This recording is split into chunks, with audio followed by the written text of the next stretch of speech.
Tip number 336 from the book 501 Contractor Tips. And this is on the chapter of collecting your money. Enough is enough. Now this has I'm going to lay out two different plans here. If you have the money, you have a credit line, or it's a small amount of money. This is going to put things into a different arena, different perspective here.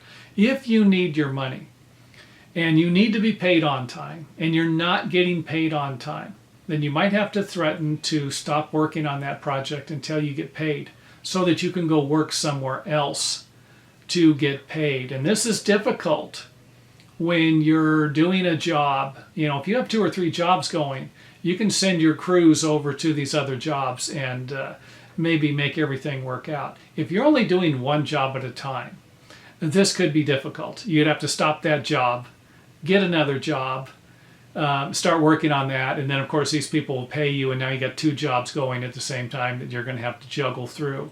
This isn't an easy situation. If you have the money and you have the people, the resources to where you can shift them from one job to another without a lot of problems, then you're going to be able to deal with it a little differently. If you don't have the money, like for example, one time someone owed me a lot of money. 6 figures. This was a lot of money to me, at least. And they weren't paying me, and I had to threaten to quit.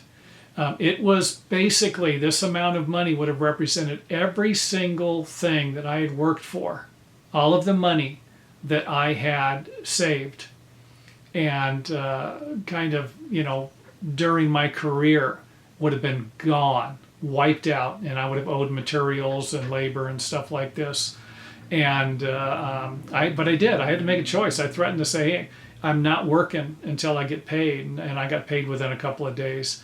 I felt bad of what happened. I had some guilt. I said some words that weren't kind, and there were some hard feelings after that. I still continued to work for these people, but I don't think it was long after that. I'm trying to think.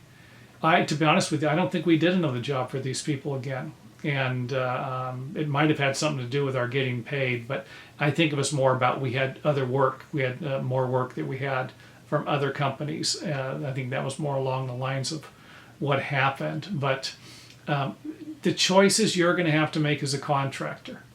I can't tell you what to do. I can only make a suggestion. And what I had to do for me was what I was comfortable with.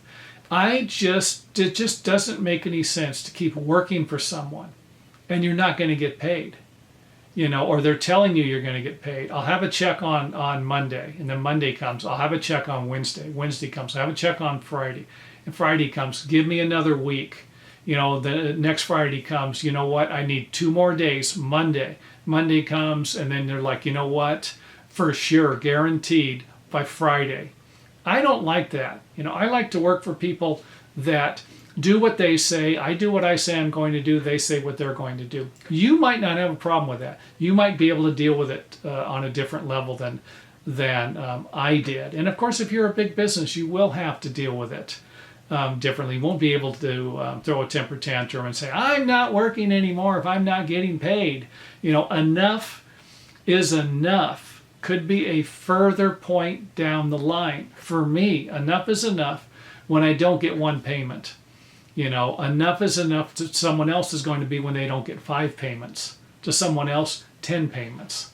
And that 10 payments is it. That's the end of the line for everybody. That's as far as they could go to carry that thing.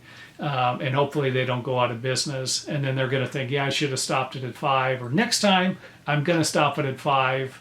But then you readjust and you compensate with your business. You learn from your mistakes and you don't repeat them, right? That's what business is all about. And this is just another one of those lessons. You're going to have to figure out where the safety net is, what you can actually afford to do. Can you afford to lose these clients?